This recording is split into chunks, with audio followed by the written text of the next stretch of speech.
सी 221 अध्याय 221 कोलन परीक्षण। ये जियाओ ने जब नौवें व्यक्ति के बारे में लाल कपड़े पहने आदमी के पहले शब्द सुनने तो उसने ज्यादा नहीं सोचा। हालांकि जब उसने बाद के हिस्से सुनने तो वह सदमे में अपनी भौहें उठाने से खुद को नहीं रोक सका। एक लड़की जो इंसान नहीं है या किसी अन्य जाति से नहीं है लेकिन पौधों से छेड़छाड़ कर सकती है, क्या वह रानी नहीं है? ये जियाओ की आंखें तेज रोशनी से चमक उठी और वे कुछ कहना चाहता था लेकिन रुक गया। ऐसा इसलिए है क्योंकि उसने लाल वस्त्रधारी व्यक्ति को फिर से बोलने के लिए अपना मुंह खोलते हुए देखा था। चूंकि वह किसी भी जाति से संबंधित नहीं थी जिसके बारे में मैंने कभी देखा या सुना हो, इसलिए मैंने उसे मेरे गुरुवार द्वारा छोड़े गए परीक्षणों के माध्यम से जाने की अनुमति नहीं दी।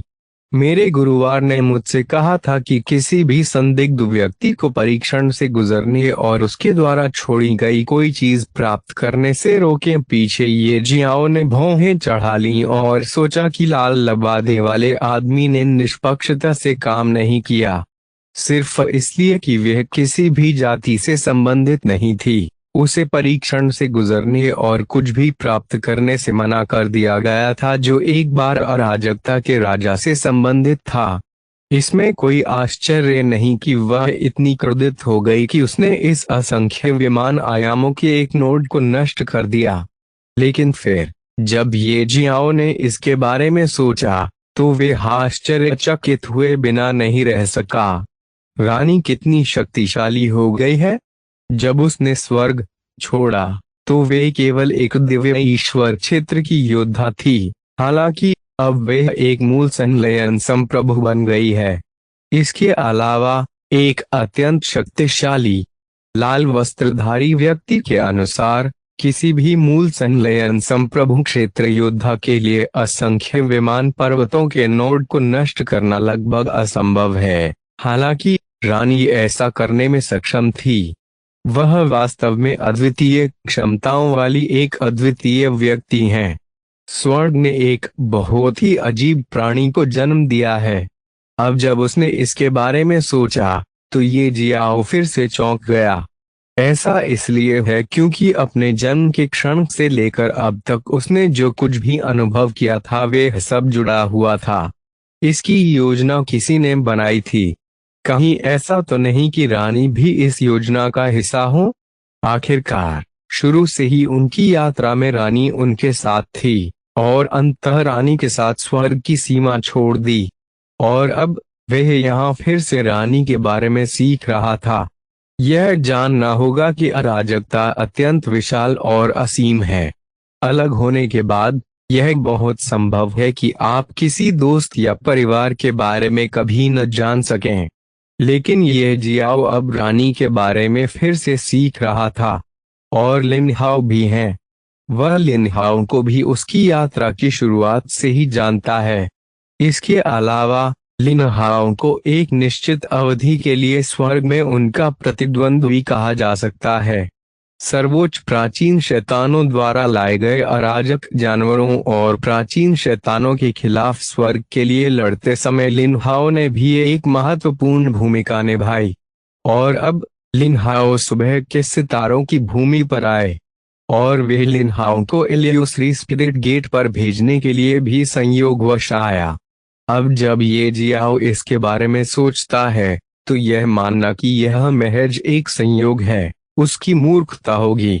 ऐसा लगता है कि न केवल सब कुछ उस अज्ञात अस्तित्व द्वारा नियोजित था बल्कि उसका हर निर्णय भी उस अस्तित्व की गणना के अंतर्गत आता प्रतीत होता था। वह अस्तित्व योजना क्या है? मैं क्यों ये जियाओ जिज्ञासावश अपने दिल में बुदबुदाने के अलावा कुछ नहीं कर सका। वह वास्तव में उस अस्तित्व के बारे में और अधिक जानना चाहता था, लेकिन वह जानता था कि चाओ का कमल फिलहाल उसे कुछ नहीं बताएगा। लिंग श्याओलोंग, इन अरबों वर्षों में 9 बार असफल होने के बाद मुझे वास्तव में उम्मीद है कि आप परीक्षा पास कर सकते हैं। लाल कपड़े पहने आदमी ने अचानक कहा। ये जियाओ ने सिर हिलाया और कहा, सीनियर, मैं परीक्षा कैसे पास कर सकता हूँ? यह बहुत आसान है।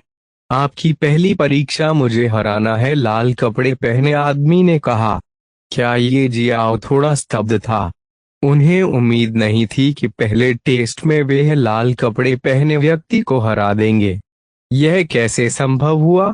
हालांकि ये जियाओ को इसके बारे में पता नहीं था, लेकिन वे स्पष्ट रूप से महसूस कर सकता था कि उसके सामने लाल कपड़े वाला आदमी बेहद शक्तिशाली था।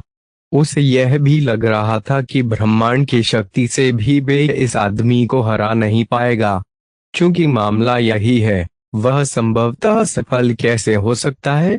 लाल कपड़े पहने व्यक्ति ने अनुमान लगाया कि ये जियो क्या सोच रहा था और उसने समझाया, चिंता मत करो, मैं अपनी पूरी ताकत का उपयोग नहीं करूंगा। मैं अपनी ताकत को केवल तुम्हारे बराबर ही सीमित करूंगा। दायरे और ताकत के संदर्भ में मैं आपका फायदा नहीं उठा पाऊंगा।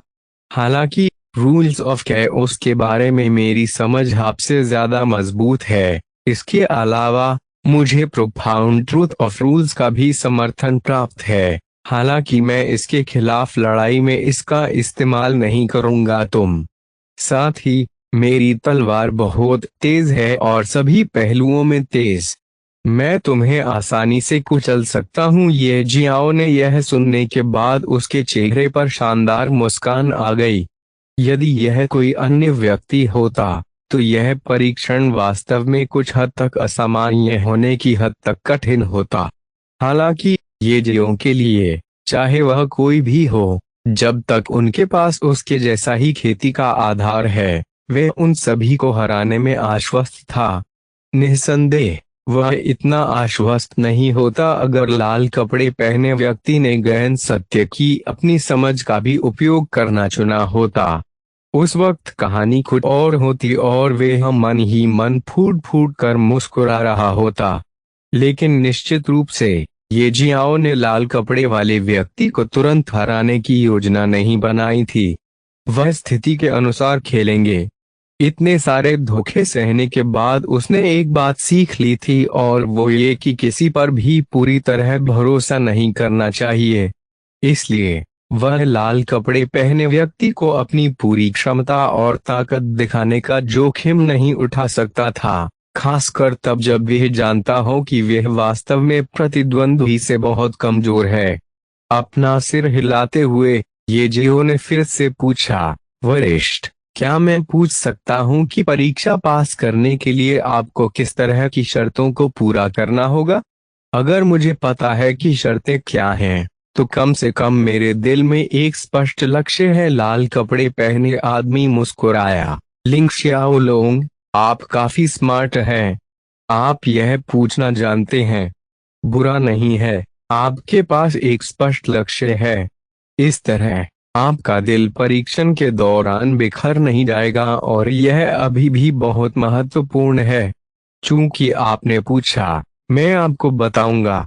वास्तव में यदि आप मुझे हराना चाहते हैं तो यह काफी सरल है। मेरे गुरुवार ने जो परीक्षा छोड़ी है वह किसी व्यक्ति की ताकत का परीक्षण करना नहीं है, यह किसी व्यक्ति की क्षमता का परीक्षण करना है। आइए अभी परीक्षणों को बदल दें। मैं आपको 10 साल दूंगा। इन 10 वर्षों में एक प्रमुख संत क्षेत्र योद्धा बने।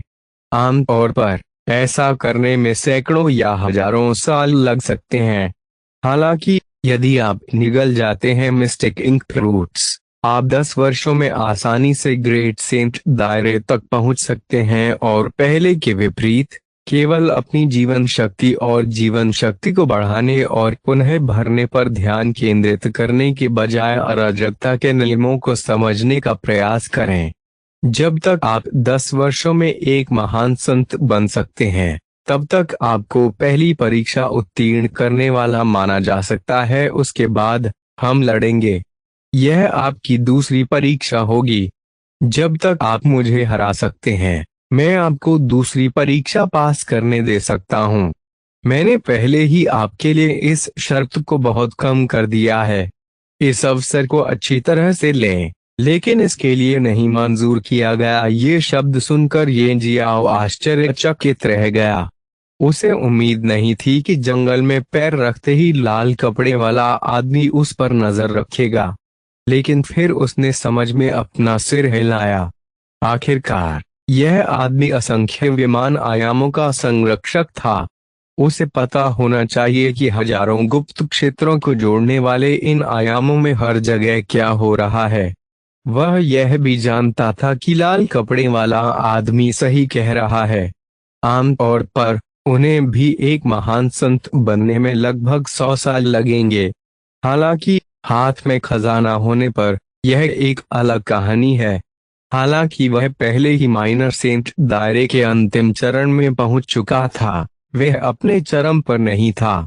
इसके अलावा वे अपनी खेती में तेजी लाने के लिए कोई खेती तकनीक भी नहीं अपना रहे हैं।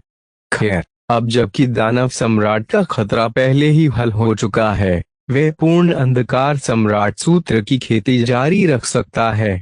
उसने तुरंत योजना बना ली कि उसे क्या करना है।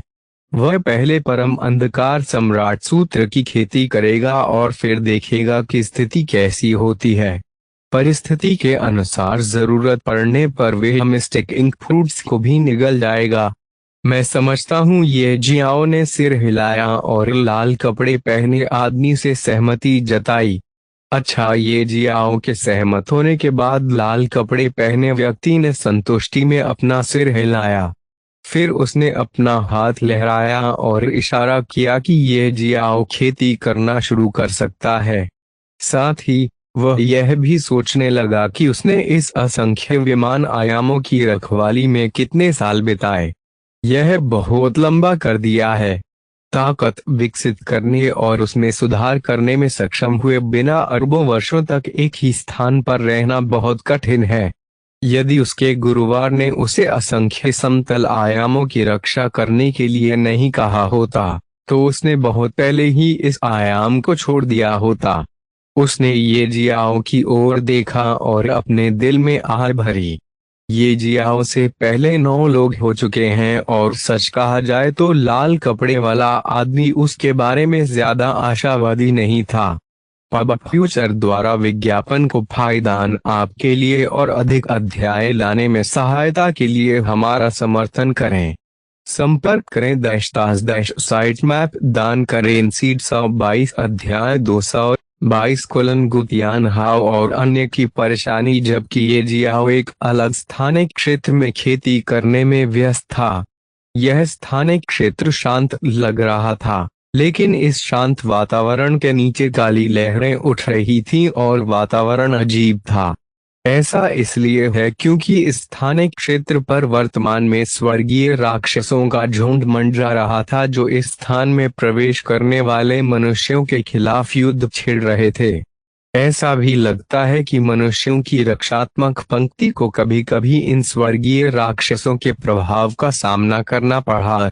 लगभग हर दिन स्वर्गीय राक्षसों द्वारा लोगों को मारे जाने की खबरें फैलती थीं, जो हर किसी के दिल में डर की ज्वाला भड़का देती थीं। इस स्थानिक क्षेत्र में युद्ध की स्थिति अत्यंत तीव्र थी। दोनों पक्ष एक बार फिर से युद्ध में जाने के लिए लगातार अपनी ताकत और सहन शक्ति की भरपाई कर रहे थे। दोनों जातियों के लगभग सभी विशिष्ट विशेषज्ञ लड़ाई में शामिल हो गए थे। सुबह के सितारों की भूमि में लाखों वर्षों में ऐसी युद्ध की स्थिति कभी नहीं हुई थी। हालांकि किसी कारण से जिस क्षण गुतियान हाव और अन्य ने स्थानिक क्षेत्र में प्रवेश किया, वे स्वर्गीय राक्षसों द्वारा रखे गए स्थानिक क्षेत्र में दिखाई दिए, जिसके परिणाम स्वरूप शुरुआत हुई एक युद्ध का। हैरानी की बात यह है कि किसी अज्ञात कारण से केवल ये जियों को समूह से अलग कर दिया गया और कोई भी उससे संपर्क नहीं कर सका। हर दिन ऐसे लोग होंगे जो इस स्थानिक क्षेत्र में मरेंगे। जब यह खबर फैल जाएगी तो यह निश्चित रूप से सुबह के सितारों की भूमि में लोगों को शौक में डाल देगी। छोटे संत, जो आमतौर पर सुबह के सितारों की भूमि में उच्च और शक्तिशाली थे, युद्ध के मैदान में बहुत सामान्य हो गए थे। काले बादलों ने पूरे स्थानिक क्षेत्र को ढक लिया था। भूमिगत महल के एक गुप्त कक्ष में हल्के पर्दे के सामने 4 आकृतियां खड़ी थीं। स्थानिक क्षेत्र का दृश्य हल्के पर्दे पर प्रदर्शित किया गया था। ये 4 लोग 4 महान संत थे और स्थानिक क्षेत्र में मनुष्यों की मुख्य ताकतें थीं। ये जियाओ उनमें से 2 को जानता था। वे फॉर्मेशन गॉड टावर के मास्टर गुतियान हाओ और पिल गॉड टावर के वाइस मास्टर यूफेंग थे। जहां तक अन्य 2 की बात है, वे भी 2 महान संत थे। उनकी भौहों पर गहरी शिकन आ गई। जाहिर है, स्थानिक क्षेत्र की स्थिति उन मानव विशेषज्ञों के लिए अच्छी नहीं थी, जिन्होंने इसका पता लगाने और यदि संभव हो तो समय और स्थान से संबंधित खजाना प्राप्त करने के लिए स्थानिक क्षेत्र में प्रवेश किया था। ऐसा लगता है जैसे हमने स्वर्गीय राक्षसों को कम आंका है। मैंने कभी नहीं सोचा था कि ये स्वर्गीय राक्षस इतने शक्तिशाली होंगे। उन्होंने वास्तव में हमें इस स्थानिक क्षेत्र में इतना भारी नुकसान पहुंचाया है। अगर यह स्थिति विकसित होती रही तो मुझे डर है कि यह लड़ाई हम हार सकते हैं। यह कहा जा सकता है कि यह लड़ाई हमारे लिए नियति का युद्ध है। चाहे हम जिएं या मरें, हमारा भाग्य यह तय करेगा। अगर नियति का यह युद्ध हार गया तो मुझे डर है कि हम जीत जाएंगे। अब मैं सुबह के सितारों की भूमि पर वापस नहीं जा पाऊंगा। मैं वास्तव में अब वहां से निकलना चाहता हूँ। आइए इन स्वर्गीय राक्षसों के साथ अच्छी लड़ाई करें, यूफेंग ने गुस्से से कहा। हालांकि वह एक ही मियागर था, लेकिन इसका मतलब यह नहीं है कि उसकी लड़ने की ताकत कम है। मेजर सेंट दायरे में उसका साधना आधार ही कई छोटे संतों को मारने के लिए पर्याप्त है। यहाँ तक कि गुतियान हाओ और एक अन्य महान संत म्यूड एन भी एक उदास आभा बिखेर रहे थे। जाहिर है वे भी काफी गुस्से में थे। यहाँ तक कि एकमात्र महिला महान संत सुजू के सुंदर चेहरे पर हत्या के इरादे का निशान था। हमें पहले इन स्वर्गीय राक्षसों की जंगली महत्वाकांक्षा के बारे में पता नहीं था। यहाँ हमारे कार्यकाल के दौरान ही हमें पता चला कि ये स्वर्गीय राक्षस क्या योजना बना रहे हैं। वे लंबे समय से सब कुछ योजना बना रहे हैं। इस बार मुझे डर है अगर हम यहाँ यह लड़ाई हार जाते हैं तो यह हमारी भूमि के लिए एक बड़ी आपदा होगी। एक बार जब हम हार जाते हैं तो कई महान संतों या शायद स्वर्गीय संतों के समर्थन के बावजूद हम युद्ध हार जाएंगे। वास्तव में हमारी भूमि सुबह के सितारों की भूमि पर आक्रमण किया है। आखिरकार विरोधी ताकतों के पास एक अराजकता अधिपति संत क्षेत्र दानव है जिसने अभी तक इस युद्ध के मैदान में कदम नहीं रखा है। हो सकता है कि उसे हमसे लड़ना उबाऊ लगे। सभी ने सहमति में सिर हिलाया। वे सभी क्रोधित थे, लेकिन साथ ही असहाय भी थे। गुतियानहाओ ने अचानक कहा, आप में से 3, क्या आपने कोई समस्या देखी है? इस बार स्वर्गीय राक्षसों की ओर से कुल 10 प्रमुख संत क्षेत्र के राक्षस थे और कुछ ऐसे भी थे जो महान संत क्षेत्र में थे। हमारी ओर से केवल हम 4 लोग महान संत हैं और 6 लोगों के पास प्रमुख संत क्षेत्र की खेती के आधार हैं। यही कारण है कि जब उन्होंने हमला करना शुरू किया तो स्वर्गीय राक्षसों की गति इतनी जबरदस्त थी। यही कारण है कि उन्होंने लड़ाई की शुरुआत से ही बढ़त हासिल कर ली। इसके अलावा क्या आपने देखा है कि उनकी क्षमताएं बहुत राक्षसी हैं? ये क्षमताएं कुछ ऐसी हैं जो हमने उन स्वर्गीय राक्षसों के पास कभी नहीं देखी हैं। ऐसा लगता है जैसे ये उनकी क्षमताएं नहीं हैं बल्कि विशेष कौशल हैं जो विशेष रूप से किसी और चीज द्वारा उनके लिए बनाए गए हैं। यह सुनकर अन्य 3 महान संतों ने सिर हिलाया। म्यूड एन ने कहा, मैंने भी इस समस्या का पता लगाया है। यह वास्तव में बहुत अजीब है। यदि स्वर्गीय राक्षसों को वास्तव में ये क्षमताएं किसी और से मिलीं, तो उस व्यक्ति या राक्षस के पास किस तरह की ताकत होगी? मुझे लगता है कि हम इसे बर्दाश्त नहीं कर पाएंगे। 1 मिनट के लिए भी उस व्यक्ति या राक्षस के सामने गुतियानहाओ ने सिर हिलाया। फिर उन्होंने कहना जारी रखा, यह सही है। यहीं पर मेरा भ्रम है। मैंने सोचा है कि क्या इन स्वर्गीय राक्षसों के पीछे और भी अधिक शक्तिशाली जाति है।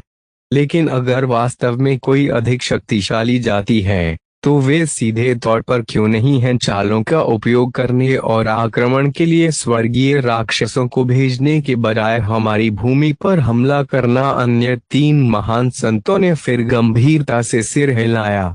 वे वास्तव में इस बारे में चिंतित थे और उन्हें पता नहीं था कि वास्तव में क्या हो रहा है।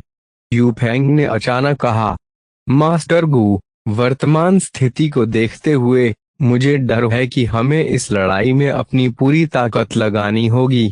ऐसा लगता है कि इतने वर्षों की कड़ी मेहनत के बाद हमने जो अंतिम तुरुप का इक्का तैयार किया है उसका उपयोग होने वाला है। गु तियानहाओ ने अपना हाथ लहराया और कहा, फिलहाल चिंतित होने की कोई जरूरत नहीं है। यह हमारा अंतिम तुरुप का पता है और लड़ाई के नतीजे तय करने की अंतिम कुंजी भी है। फिलहाल बाकी सभी को रोकने दीजिए। हम उन लोगों को याद रखेंगे जिन्होंने सुबह के सितारों की भूमि और हमारी मानव जाति के लिए खुद को बलिदान कर दिया और निश्चित रूप से उनके परिवारों को मुआवजा देंगे। किसी विपत्ति को शांत करने के लिए उसके साथ अनगिनत मात्रा में ताज़ा खून भी शामिल होना चाहिए। अभी इंतजार करने के अलावा हमें कोई अन्य विकल्प नहीं चुनना है। जब सभी ने गु तियानहाओ को सुना तो उन्होंने गंभीरता से अपना सिर हिलाया। यही एकमात्र चीज थी जो वे कर सकते थे। ओह ठीक है मास्टर गु, क्या आप लिंग जियाओलोंग से संपर्क करने में सक्षम हैं? आपके अनुसार वे एक राक्षसी प्रतिभा है। यदि वह यहाँ होता तो उसने एक ऐसी संरचना बनाने का तरीका निकाला होता जो इन स्वर्गीय राक्षसों को बाधित कर सके। थोड़ी देर के लिए गति और उनके हमलों में देरी, यू फेंग ने अचानक पूछा।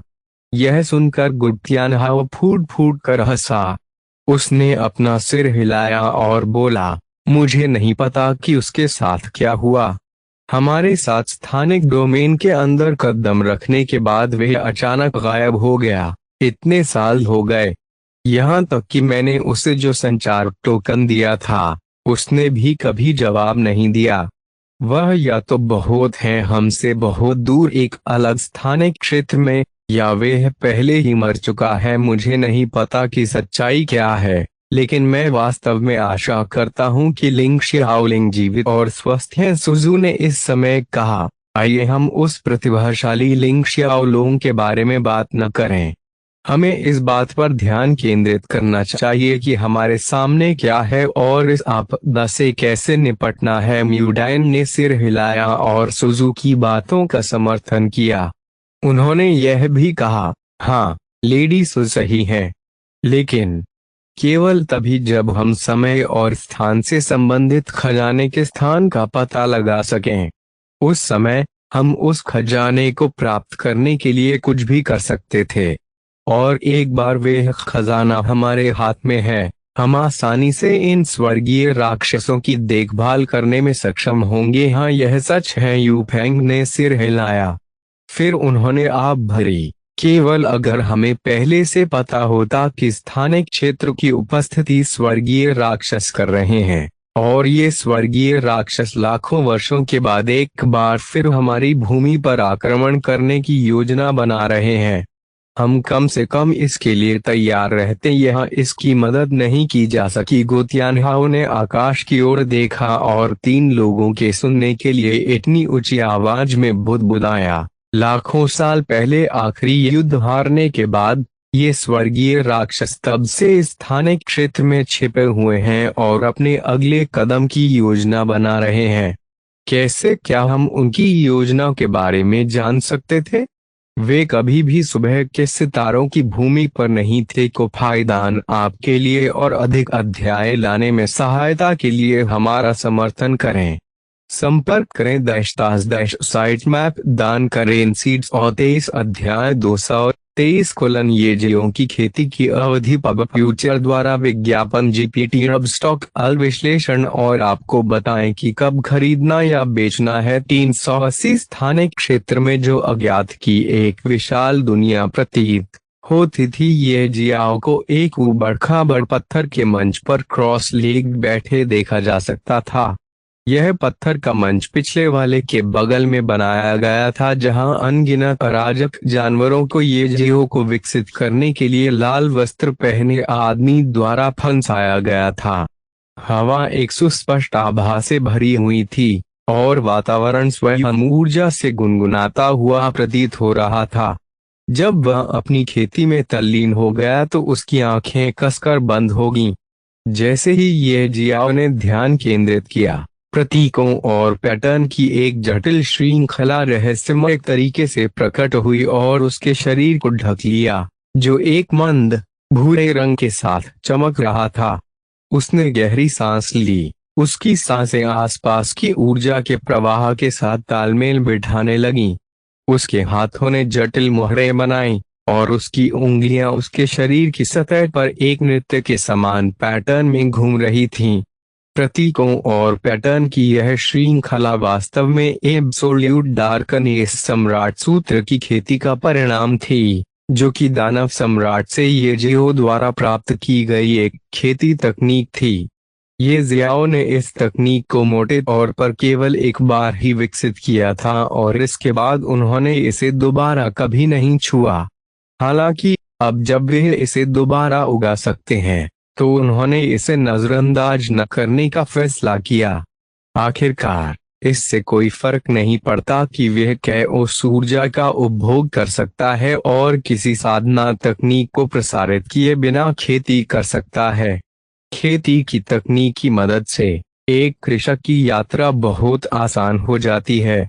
जैसे जैसे ये जियाओ ने खेती करना जारी रखा, कुछ महीने पहले ही बीत चुके थे। इस तकनीक पर उनकी पकड़ गहरी हो गई। जितना अधिक उसने इस तकनीक को समझा, उतना ही अधिक उसे महसूस हुआ कि यह तकनीक कितनी शक्तिशाली और गहरी है। जितना अधिक उन्होंने अभ्यास किया, यह तकनीक उनके प्रभाव में और उनकी डार्क फोर्स के प्रभाव में उतनी ही अधिक रहस्यमय होती गई, जो समय समय पर उनकी मदद के लिए सामने आती थी। ऐसा लग रहा था मानो यह तकनीक लगातार विकसित हो रही हो।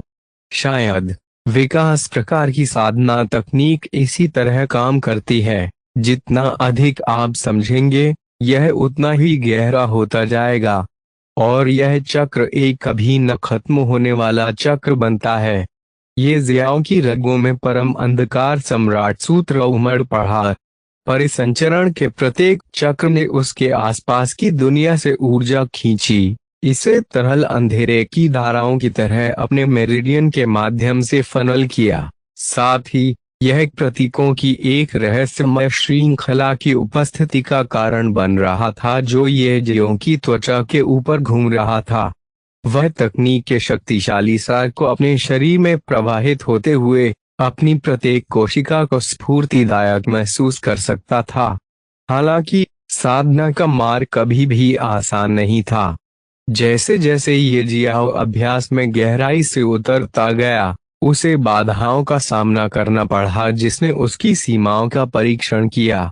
उसके भीतर की ऊर्जा हिलोरे मार रही थी और बढ़ रही थी, जिससे कभी कभी उसमें उतार चढ़ाव आ रहा था। अंधेरे आभा से भरी तकनीक की अप्रत्याशित प्रकृति से जूझते समय उसके माथे पर पसीने की बूंदें उभर आईं।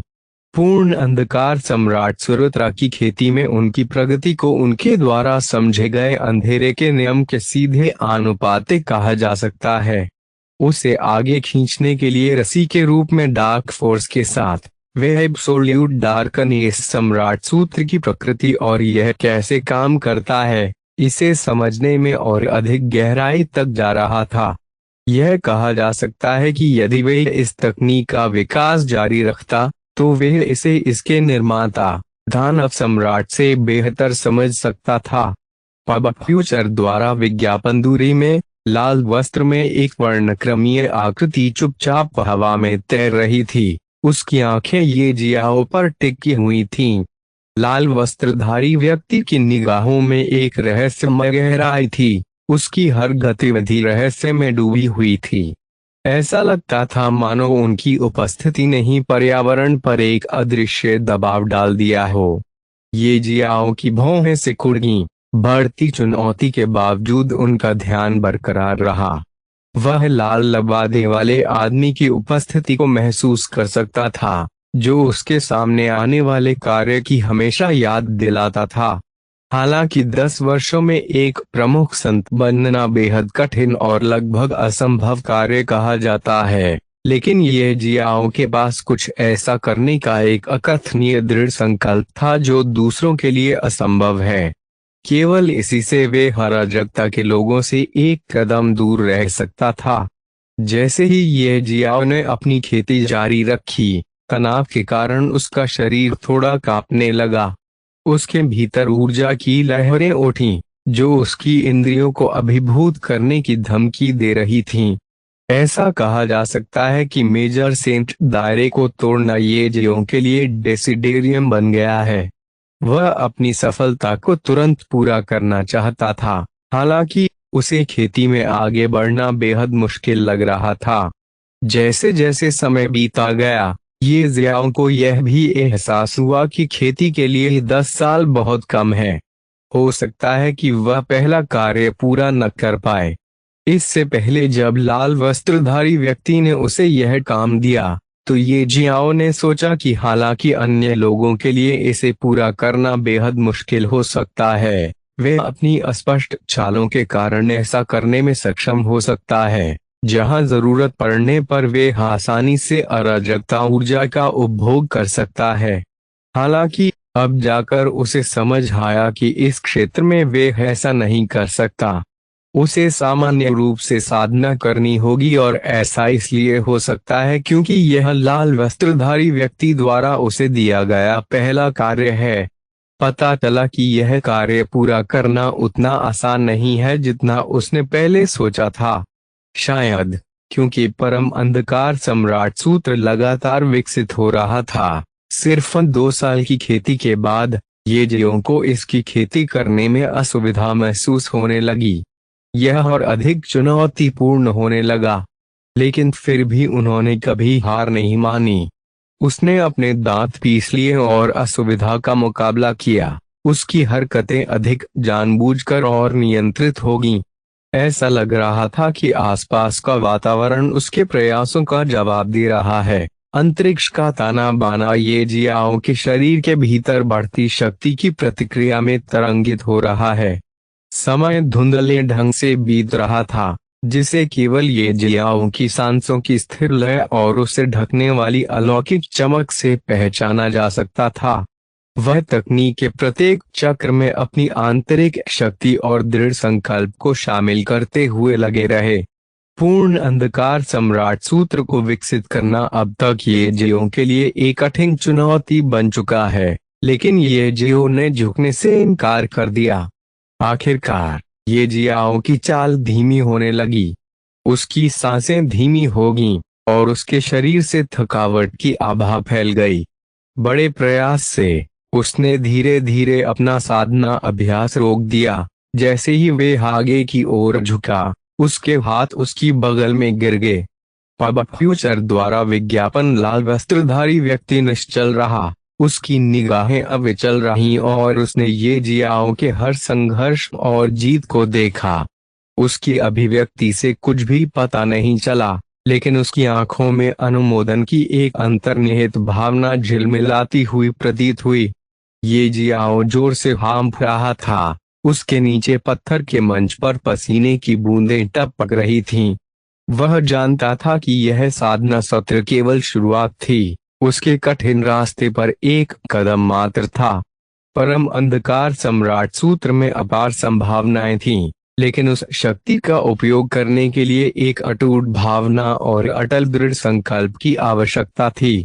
उसे दसियों या यहाँ तक कि सैकड़ों हजारों वर्षों तक इसमें तल्लीनता जारी रखने की आवश्यकता है, और शायद तब भी वे इस तकनीक को पूरी तरह से नहीं समझ पाएगा, क्योंकि यह पहले से ही एक अभूतपूर्व स्तर तक विकसित हो चुकी होगी। जैसे ही आसपास शांति छा गई, ये जियाओ का संकल्प अटल रहा। हालांकि वह थक गया था, फिर भी वह सांस लेने के लिए खड़ा नहीं हुआ। वह बैठा रहा। उसने पूरे समय लाल वस्त्रधारी व्यक्ति की उपस्थिति महसूस की थी, जो उसकी प्रगति का गवाह था। और जबकि उसने अभी तक वह सफलता हासिल नहीं की थी जिसकी उसे तलाश थी, वह जानता था कि उसके द्वारा सहन की गई हर परीक्षा उसे परम अंधकार सम्राट सूत्र साधना तकनीक में महारत हासिल करने के एक कदम और करीब लाती है। यात्रा अभी खत्म नहीं हुई थी और ये जियाओ की 10 साल की समय सीमा एक दुर्गम शिखर की तरह सामने आ रही थी। फिर भी वह निश्चिंत था। प्रत्येक चुनौती का सामना करने और हर बाधा को पार करने के साथ वह रैंकों पर चढ़ने और मेजर सेंट्रियम योद्धा बनने के एक कदम करीब था। और इसलिए ये जियाओ ने महानता की खोज जारी रखी। उसका दिल महत्वाकांक्षा की ज्वाला से धधक रहा था और प्रतिकूल परिस्थितियों के सामने उसकी आत्मा अटूट थी। लाल वस्त्रधारी व्यक्ति की सतर्क निगाहें उस पर टिकी रहीं, जो आने वाली परीक्षाओं और आने वाली नियति का एक मूक प्रमाण था। ये जियाओ ने फिर सोचना शुरू कर दिया कि उसे परम अंधकार सम्राट सूत्र की खेती में इतनी समस्याओं का सामना क्यों करना पड़ रहा है। खेती के दौरान वह कई बार थक जाते थे और मिठाइयों की माला उनके शरीर पर छा जाती थी। उन्हें कई बार ऐसा लगा कि सुधार नहीं हो रहा है। रह रहकर उसकी एकाग्रता टूट रही थी। ऐसा क्यों हो रहा था? जैसे ही ये जियाओ ने विचार किया कि परम अंधकार सम्राट सूत्र की साधना करते समय उसे इतनी सारी समस्याओं का सामना क्यों करना पड़ रहा है, वह जल्द ही एक उत्तर पर पहुंच गया। तो यही कारण है। मैं अब समझ गया हूँ। मैंने कभी नहीं सोचा था कि मैं एक दिन अपनी खेती में शौकिया तौर पर ऐसी गलती करूंगा। ये जियाओ ने एक गहरी सांस ली और चुपचाप अपने आप में बुदबुदाया। उन्हें खेती के दौरान आने वाली कठिनाइयों का कारण समझ में आया। यह पता चला कि उन्होंने कभी भी अपनी खेती पर पूरी तरह से ध्यान केंद्रित नहीं किया था। उसे पता था कि लाल वस्त्रधारी व्यक्ति उसे देख रहा है और ये जियाओ के दिमाग का एक हिस्सा लाल वस्त्रधारी व्यक्ति पर केंद्रित था। उसके दिमाग का एक हिस्सा लाल वस्त्रधारी व्यक्ति को यह दिखाकर प्रभावित करने में लगा हुआ था कि वह कितनी आसानी से साधना कर सकता है। इस धुलमुल फोकस के कारण उन्हें चुनौतियों का सामना करना पड़ा। को फायदान आपके लिए और अधिक अध्याय लाने में सहायता के लिए हमारा समर्थन करें। संपर्क करें _साइट मैप दान करें सीड 124 अध्याय 224 प्रमुख संत क्षेत्र फ्यूचर द्वारा विज्ञापन। अपनी पिछली गलतियों का एहसास होने के बाद ये जियाओ ने एक बार फिर अपनी खेती पर ध्यान केंद्रित किया।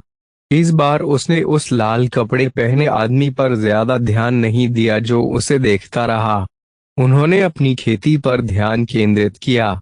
अगले 5 साल समय की नदी की तरह बह गए, अपने साथ ये जियाओ की साधना यात्रा के परीक्षण, चुनौतियां और अथक समर्पण लेकर।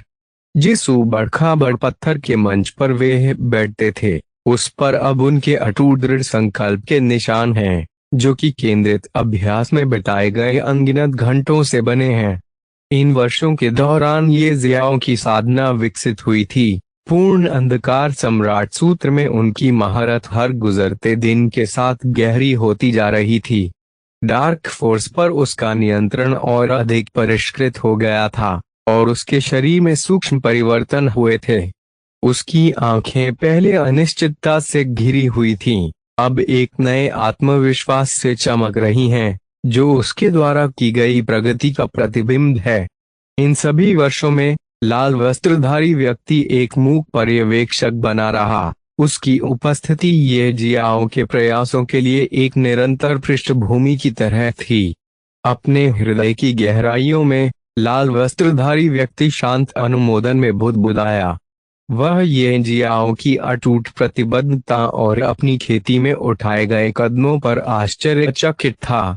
ये जियाओ की दृढ़ता और क्षमता की एक दुर्लभ स्वीकृति के साथ उसके भीतर संतुष्टि की भावना प्रकट हुई। और अब जैसे ही ये जियाओ एक केंद्रित साधना की स्थिति में बैठा, लाल वस्त्र पहने व्यक्ति के विचार एक निर्णय में मिश्रित हो गए। यह देखते हुए कि ये जियाओ अभी भी टूटने से बहुत दूर था और उसने अभी तक मिस्टिक इंक फ्रूट को निगला नहीं है, उसने हस्तक्षेप करने का फैसला किया। एक सूक्ष्म भाव के साथ लाल लबादे वाले आदमी की आवाज धीरे से ये जियाओ की चेतना में गूंज उठी। लिंग श्याओलोंग, हालांकि आपने इन पिछले 7 वर्षों में एक उल्लेखनीय समर्पण दिखाया है, माइनर सेंट दायरे और मेजर सेंट दायरे के बीच की बाधा कुछ ऐसी चीज नहीं है जिसे केवल खेती से तोड़ा जा सकता है। यदि आप इसी तरह जारी रखते हैं तो आप शायद नहीं पहुंच पाएंगे अगले 50 या 100 वर्षों में भी सफलता का बिंदु। यह आपके सामने आने वाली बाधा को पार करने में आपकी सहायता करेगा। यदि आप अभी भी मिस्टिक इंक फल को निगल नहीं पाते हैं तो आप इसे पूरा नहीं कर पाएंगे। आवश्यक समयावधि में पहला कार्य। जब ये जियाओ ने लाल कपड़े पहने आदमी की आवाज सुनी तो वह चौंक गया और उसकी आंखें खुल गईं। लाल वस्त्रधारी व्यक्ति की अचानक आवाज ने उसकी खेती में बाधा डाल दी, जिससे उसकी खेती मौके पर ही लगभग बेकार हो गई। हालांकि ये जियाओ ने महसूस किया कि जमीन से विदेशी ऊर्जा का प्रवाह निकल रहा है और उसके शरीर में प्रवेश कर रहा है, जिससे उसके शरीर के अंदर लगभग विक्षिप्त ऊर्जा स्थिर हो गई है।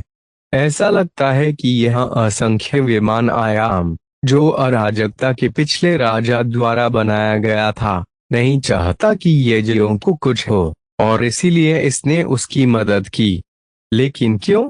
जब यह सवाल उसके दिल में उठा तो ये जियो केवल अनुमान लगा सकता था कि यह असंख्य विमान आयामों की एक विशेष विशेषता हो सकती है, लेकिन अपने दिल में वह जानता था कि यह सही उत्तर नहीं है।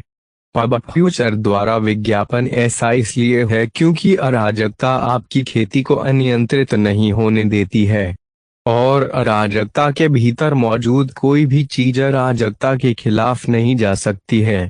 सब कुछ अराजकता के पूर्ण नियमों के तहत है। जब ये जियाओ अभी भी कारण के बारे में सोच रहा था, उसने आवाज सुनी जो अराजकता के कमल की थी। ये जियाओ को आश्चर्य हुआ, लेकिन फिर उसने उस रहस्यमय अस्तित्व के बारे में सोचा जिसने उसके जन्म से पहले ही उसके लिए सब कुछ योजना बना ली थी। अराजकता और अराजकता का कमल भी अनादिकाल से उस रहस्यमय अस्तित्व के लिए काम कर रहा है। वह पहले से ही अनुमान लगा सकता था कि यह उस रहस्यमय अस्तित्व का आदेश होगा कि ये जियों को कभी कुछ नहीं होने दिया जाएगा। हालांकि अगर ऐसा है तो क्या इसका मतलब यह नहीं है कि वे अराजकता के संरक्षण में है? क्या यह उसे अजेय भी नहीं बनाता? जैसे कि अनुमान लगा रहा हो कि ये जियो क्या सोच रहा था। अराजकता का कमल फिर से, बहुत ज्यादा मत सोचो। यदि आप मारा जाना चाहते हैं तो अराजकता आपको कभी नहीं रोकेगी। यदि आप किसी को कार्यवाही किए बिना अपने हथियार से अपने दिल पर वार करने देते हैं, अराजकता आपको नहीं बचाएगी। अराजकता केवल जरूरत पड़ने पर ही हस्तक्षेप करती है। तो मुझे कैसे पता चलेगा कि यह कब हस्तक्षेप करेगा? ये जियाओ ने उत्सुकता से पूछा। यह जानना आपके लिए नहीं है। आपको अपनी खेती पर ध्यान केंद्रित करना चाहिए। जैसा कि आप पहले से ही जानते हैं, सब कुछ पूर्व नियोजित है। अराजकता और मैं चाहता हूं कि आप अराजकता के पिछले राजा द्वारा छोड़े गए खजाने को प्राप्त करें। और यही कारण है कि अराजकता ने असंख्य से पूछा। इस समय आपकी सहायता के लिए विमान आयाम। अब ज्यादा समय नहीं बचा है। हमें आपको अधिक से अधिक अगले 1 लाख वर्षों के लिए तैयार करना होगा। आपको जल्दी करना चाहिए और अपनी खेती पर ध्यान केंद्रित करना चाहिए। अब यह समस्याग्रस्त था। ये जियाओ ने भौहें सिकोड़कर पूछा, तुम्हारा क्या मतलब है कि अब ज्यादा समय नहीं बचा है और मुझे अगले 1 लाख वर्षों के लिए तैयार रहना होगा जब तक आप सभी 108 नियम स्रोत क्रिस्टल इकट्ठा कर लेते हैं और कम से कम एक रहस्यवादी संप्रभु क्षेत्र योद्धा बन जाते हैं? तब तक आपको पता चल जाएगा। अभी के लिए आपको अपनी खेती पर ध्यान केंद्रित करना चाहिए, यह जानते हुए कि अराजकता का कमल उसे कुछ नहीं बताएगा। ये जियाओ केवल आह भर सकता था और वापस अपनी खेती पर ध्यान केंद्रित कर सकता था। लेकिन अराजकता के कमल के शब्द पहले से ही उसके दिमाग में थे, और अब वह 108 नियम स्रोत क्रिस्टल को और अधिक बुरी तरह से इकट्ठा करना चाहता था। वह वास्तव में जानना चाहता था कि अराजकता अराजकता और वे रहस्यमय अस्तित्व का कमल उसके लिए क्या योजना बना रहा था। खैर, कम से कम उसे इस बात का अंदाजा था कि गुरुत्वाकर्षण स्रोत क्रिस्टल को कहाँ खोजना है। गहरी सांस लेते हुए ये जियाओ ने अपनी स्थानिक अंगूठी से एक मिस्टिक इंक फ्रूट निकाला। इसकी सतह एक अलौकिक इंद्रधनुषी चमक से चमक रही थी, जो इसकी असाधारण प्रकृति का प्रमाण है। पब फ्यूचर द्वारा विज्ञापन। एक पल सोचने के बाद उसने फिर से 4 और मिस्टिक इंक फल निकाले। एक साथ वे 5 मौलिक रहस्यवादी स्याही फल हैं। बिना किसी हिचकिचाहट के ये जियो ने 5 मिस्टिक इंक फलों को उठाया और उन सभी को खाने के लिए अपनी खाने की क्षमता का इस्तेमाल किया। इस तरह 5 मिस्टिक इंक फलों से संबंधित ऊर्जा के विस्फोट से भी उसके शरीर को कोई नुकसान नहीं होगा। जब लाल वस्त्रधारी व्यक्ति ने ये जियाओ को एक साथ 5 मिस्टिक इंक फल निगलते देखा, तो वे चौंक गया और उसने ये जियाओ को रोकना चाहा, लेकिन तब तक बहुत देर हो चुकी थी। अंत में उसने आप भरी और ये जियाओ को करीब से देखा। साथ ही उन्होंने बुदबुदाते हुए कहा, जब मैंने हस्तक्षेप किया तो उसकी खेती को प्रतिक्रिया मिलनी चाहिए थी। मैं कार्रवाई करने और उसे बचाने के लिए तैयार था, लेकिन इस असंख्य विमान आयामों से संबंधित स्रोत ऊर्जा जो मास्टर ने बनाई थी, बाहर आ गई और उसकी खेती को स्थिर कर दिया। क्या इसका मतलब यह है कि असंख्य विमान आयामों ने उसे पहले ही स्वीकार कर लिया है? यदि हाँ, तो इसका मतलब यह नहीं है कि मास्टर ने भी उसे स्वीकार कर लिया है। अगर वास्तव में ऐसा है, तो मेरा अरबों वर्षों का इंतजार आखिरकार खत्म हो सकता है। यह अच्छा है। मुझे अभी बस उस पर कड़ी नजर रखनी होगी ताकि उसके साथ कुछ भी गलत ना हो। दूसरी ओर, जैसे ही ये जियाओ ने 5 मिस्टिक इंक फलों को खाया, उसके शरीर के अंदर समुद्र जैसी ऊर्जा का विस्फोट हो गया। सौभाग्य से उसने उन्हें निगल लिया, इसलिए यह महासागर जैसी ऊर्जा जल्द ही शांत हो गई। उसके बाद ये जियाओ ने परम अंधकार सम्राट सूत्र को प्रसारित किया और तुरंत उसके शरीर में एक बिजली का प्रवाह हुआ, जिससे उसका अस्तित्व ही स्फूर्तिदायक हो गया। एब्सोल्यूट डार्कन ये सिंपल सूत्र को कुछ दिलचस्प लग रहा था। यह एक सामंजस्यपूर्ण नृत्य में 5 रहस्यवादी स्याही फलों के सार के साथ जुड़कर नई तीव्रता के साथ बढ़ गया। जैसे जैसे फल का प्रभाव बढ़ता गया, ये जियाओ को अपने भीतर एक बदलाव, स्पष्टता और रहस्योद्घाटन का एहसास हुआ। जिस बाधा ने उसकी प्रगति में बाधा उत्पन्न की थी, वह समाप्त होती दिख रही थी। उसकी जगह एक गहन समझ ने ले ली जो उसकी पिछली सीमाओं को पार कर गई थी। समय लगातार बीत रहा था, लेकिन ये जियाओ को पता ही नहीं चला कि कितना समय बीत गया। ये जियाओ ने 5 तत्वों से संबंधित ऊर्जाओं की अंतहीन वृद्धि की मदद से अपनी साधना का अभ्यास जारी रखा। जैसे जैसे समय बीता गया, ये जियाओ को लगा जैसे वे बेहतर हो रहा है। उनकी ऊर्जा और कौशल में सुधार हुआ। समय बहता रहा, जिसे लाल वस्त्रधारी व्यक्ति द्वारा साधना के लिए बनाए गए उबड़-खाबड़ पत्थर के मंच पर ऊर्जा के निरंतर प्रवाह से चिह्नित किया गया। जैसे जैसे ये जियाओ खेती में गहराई से उतरता गया, दिन रात में और रातें दिन में बदल गईं। उन्होंने 5 तत्वों से संबंधित ऊर्जा को अपने शरीर के भीतर प्रवाहित किया, और इसलिए एक अज्ञात अवधि के अथक प्रयास के बाद ये जियाओ ने खुद को एक सफलता के शिखर पर खड़ा पाया। उसके भीतर की ऊर्जा उमड़ रही थी और घूम रही थी। उसकी प्रतिध्वनि उसके आसपास की दुनिया में स्पष्ट थी।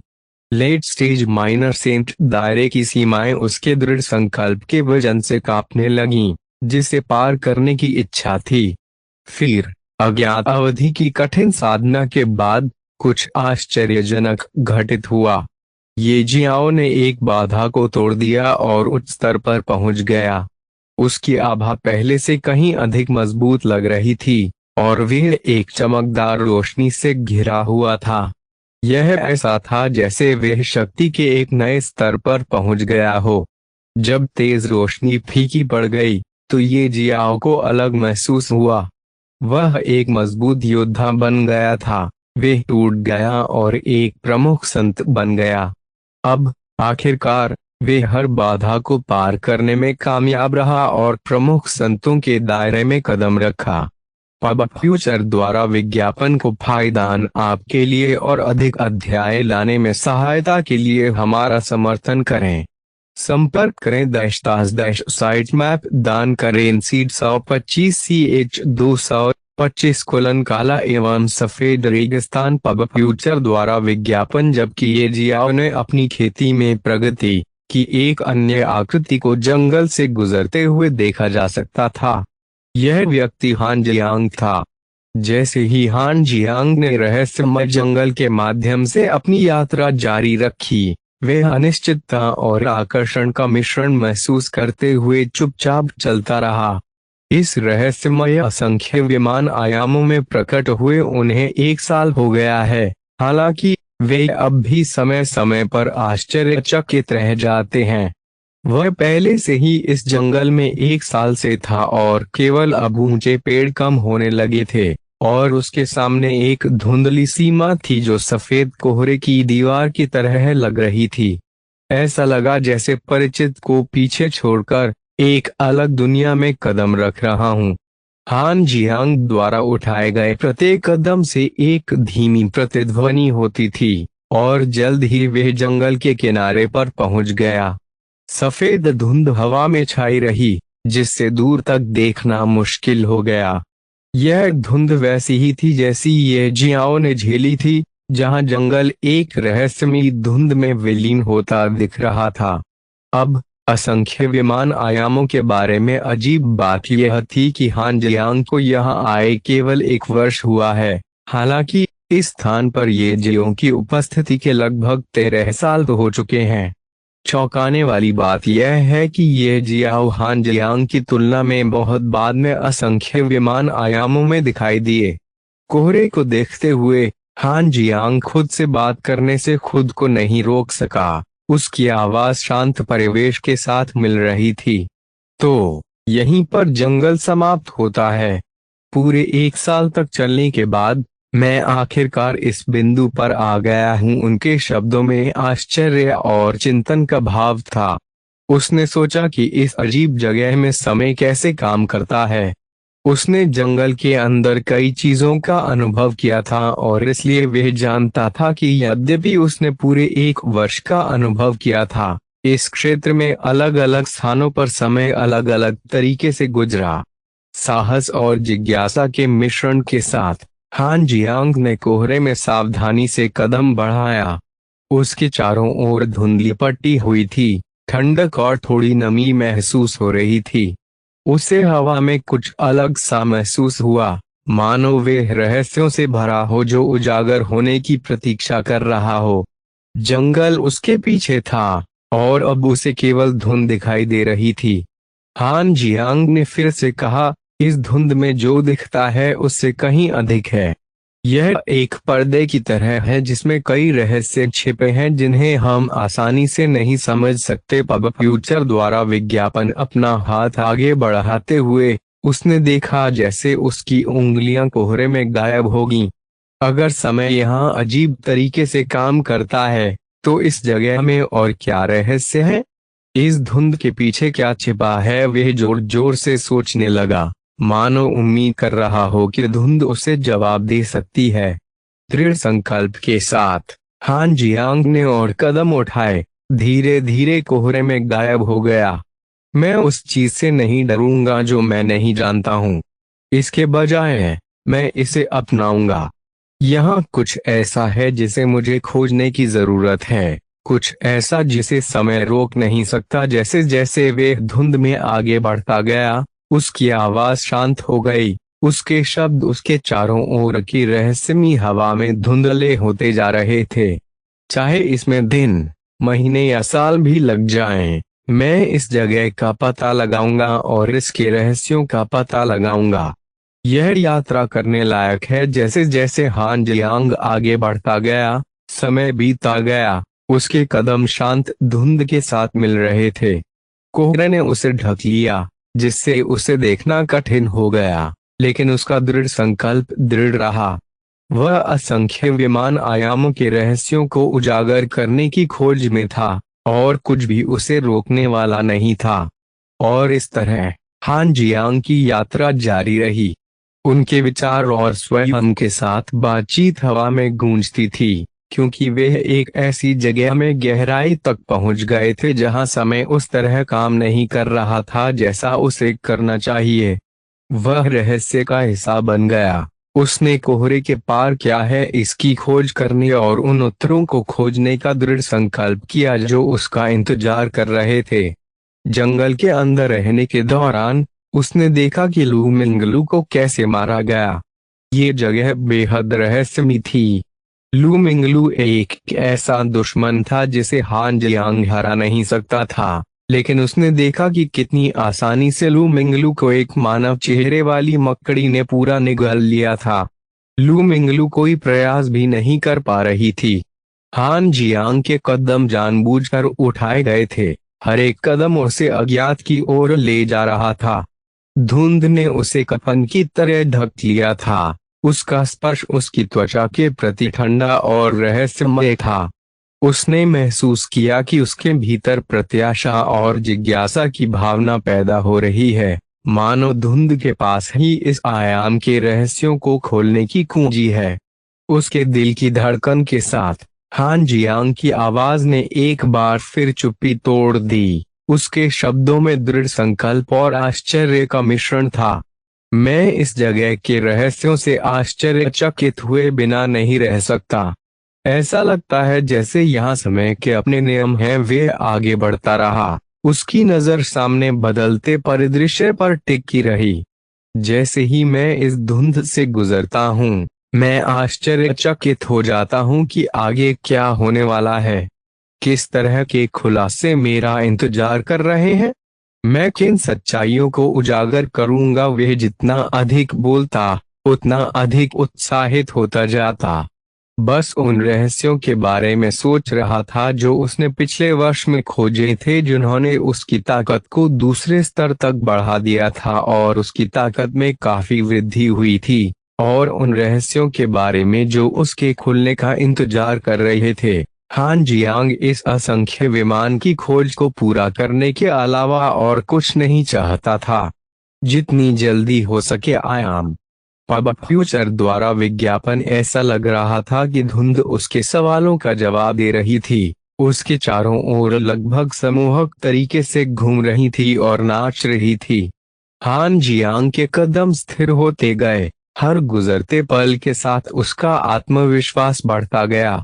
हो सकता है कि मैं इस आयाम की प्रकृति को पूरी तरह से न समझ पाऊं, लेकिन मैं इसका पता लगाने, रहस्य की परतों को एक एक करके छीलने के लिए दृढ़ संकल्पित हूँ। जैसे जैसे वे गहराई में गया, धुंध छंटने लगी, जिससे एक नए और अपरिचित इलाके की झलक दिखाई देने लगी। हान जियांग की आंखें विस्मय से चौड़ी हो गईं जब उसने अपने सामने का दृश्य देखा। यह मेरे द्वारा अब तक देखी गई किसी भी चीज से भिन्न है। उसके शब्द धुंध में गूंज रहे थे। प्रत्येक कदम के साथ उसने अज्ञात की अनिश्चितता और उत्तेजना को गले लगा लिया, जो उस सत्य को उजागर करने की तीव्र इच्छा से प्रेरित था जो उसका इंतजार कर रहा था। कोहरा उसके चारों ओर घूमता हुआ रहस्य फुसफुसा रहा था, और हान जियांग ध्यान से सुन रहा था। यहाँ कुछ है, कुछ महत्वपूर्ण है जिसे मुझे खोजना है। मैं इसे हवा में, इस आयाम के सार में महसूस कर सकता हूँ। उसने अपनी गति तेज कर दी। उसका उत्साह उसे आगे बढ़ने के लिए प्रेरित कर रहा था। चाहे कितना भी समय लगे, चाहे मुझे कितनी भी चुनौतियों का सामना करना पड़े, मैं हार नहीं मानूंगा।